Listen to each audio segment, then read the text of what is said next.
Selamat pagi, salam sehat untuk kita semua. Pada hari ini kita kembali bertemu dalam pembelajaran bahasa Indonesia. Puji syukur patut kita ucapkan kepada Tuhan karena atas karunia-Nya kita pasti diberikan kesehatan sehingga kita bisa selalu melaksanakan pembelajaran sebagaimana mestinya meskipun pembelajaran ini masih kita lakukan dari rumah. Harapannya Ibu kalian semua tetap selalu memiliki semangat dan menjaga protokol kesehatan agar COVID bisa segera kita akhiri sehingga tatap muka di dalam kelas bisa segera kita laksanakan.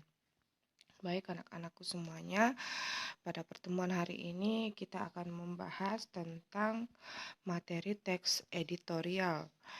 Nah, apa itu materi teks editorial? Sebelum kita lanjut, perlu kalian ketahui tujuan pembelajaran dalam pertemuan hari ini.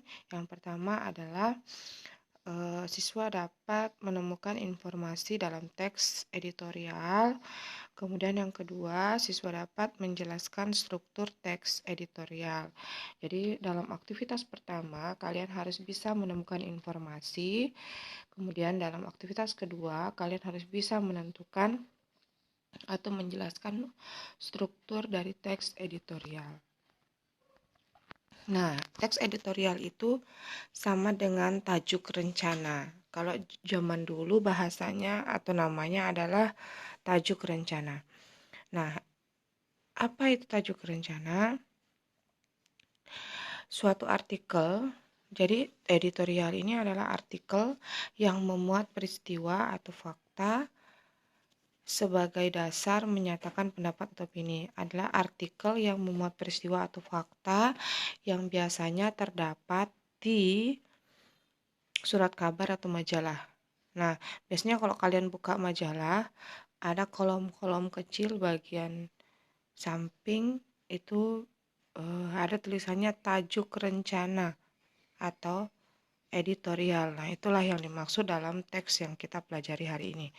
Nah, struktur teks editorial itu sama dengan struktur teks eksposisi. Ada pernyataan pendapat, argumentasi, dan pernyataan ulang atau penegasan ulang atau kesimpulan. Jadi hanya 3 strukturnya ya, pernyataan pendapat, argumentasi, dan kesimpulan. Pernyataan pendapat disebut juga tesis, merupakan bagian yang mengemukakan topik. Jadi pernyataan pendapat ini berisi topik atau pendapat secara umum dari sebuah masalah yang akan kita kaji dalam artikel atau editorial. Gitu ya.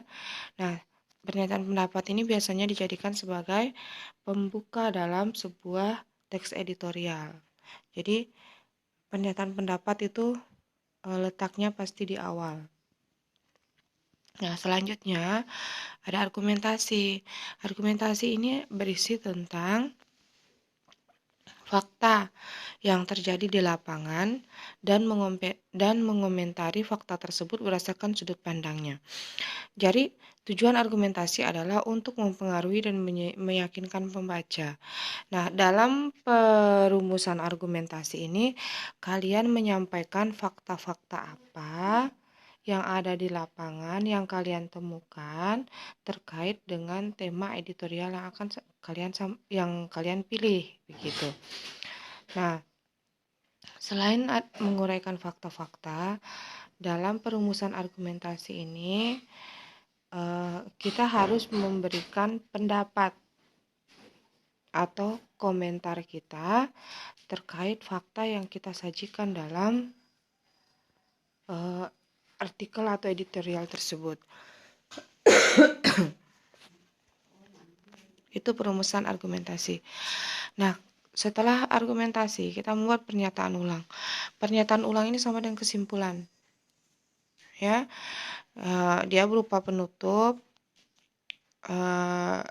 bentuknya berupa opini, namun opini yang dibuat adalah opini yang berbentuk kesimpulan atau penegasan ulang dari tesis atau pernyataan pendapat dan argumentasi yang telah kita buat di awal.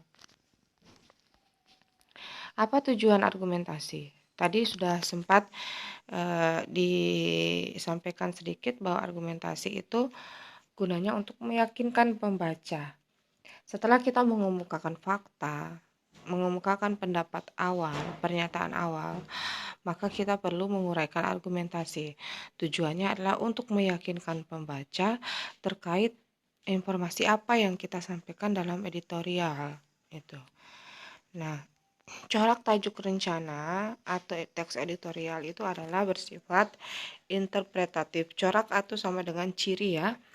Interpretatif bersifat mengkritik, membujuk, dan memuji.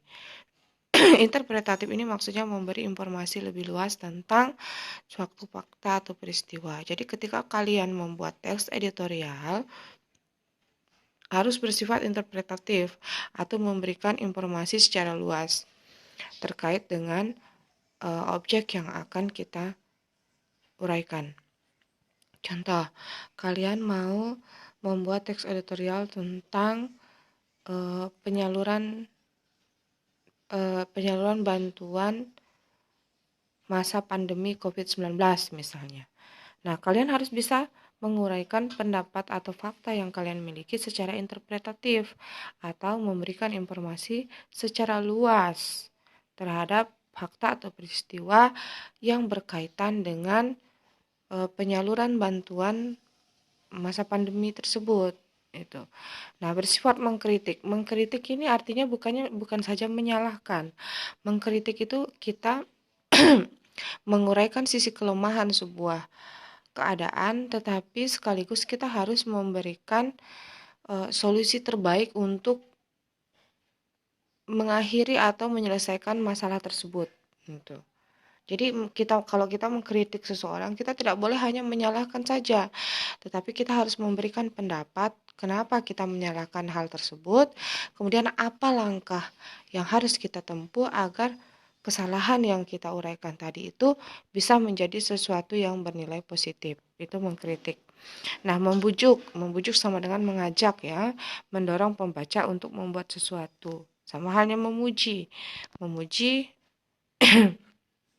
adalah berbuat baik. Nah, kenapa setelah kita mengkritik, kita harus membujuk dan memuji? Maksudnya bagaimana? Artinya adalah setelah kita mengkritik, kita harus menguraikan juga sisi positif dari sebuah keadaan yang akan kita angkat dalam sebuah teks editorial. Gitu ya. Agar apa? Agar tidak menimbulkan ketersinggungan terhadap pihak-pihak yang berkaitan dengan tema yang kita angkat dalam sebuah teks editorial. Nah, kaidah kebahasaan teks editorial yang pertama ada kalimat utama. Kalimat utama ini adalah kalimat yang mengandung ide pokok atau gagasan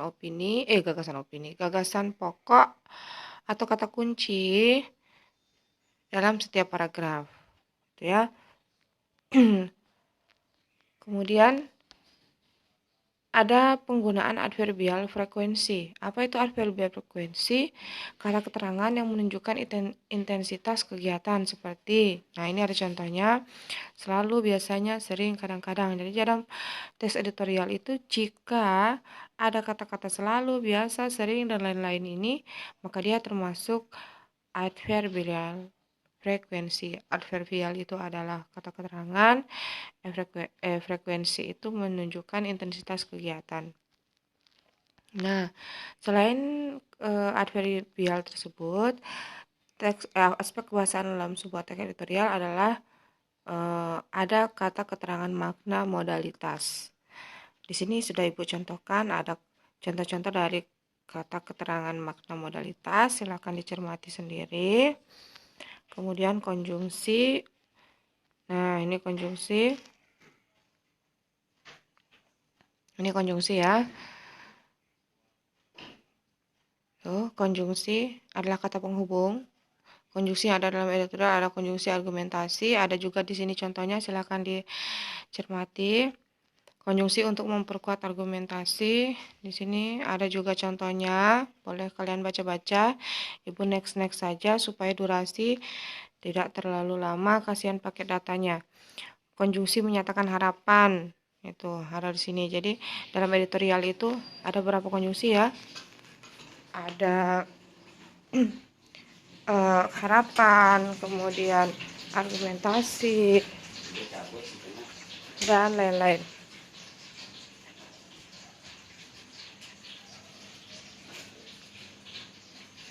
Oke, selain konjungsi ada kata kerja.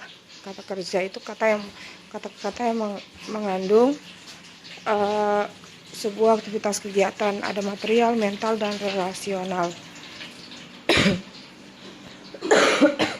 Sekian dulu pemaparan materi pada pertemuan hari ini tentang teks editorial. Tetap semangat belajar dari rumah. Untuk tugas dari teks editorial ini adalah silakan kalian mencari salah satu artikel, contoh artikel yang termuat dalam surat kabar kah, atau majalah kah, atau artikel online yang kalian temukan. Nah, setelah kalian dapatkan artikel tersebut, silakan difoto, kemudian ditentukan struktur dari teks editorial tersebut, dan aspek kebahasaan apa yang terdapat di dalam teks editorial tersebut.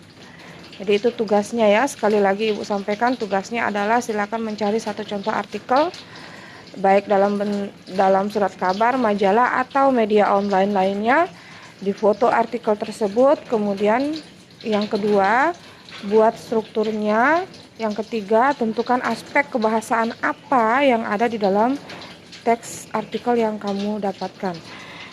Demikian saja yang bisa disampaikan. Tetap semangat, jaga kesehatan. Ibu akhiri dengan selamat pagi.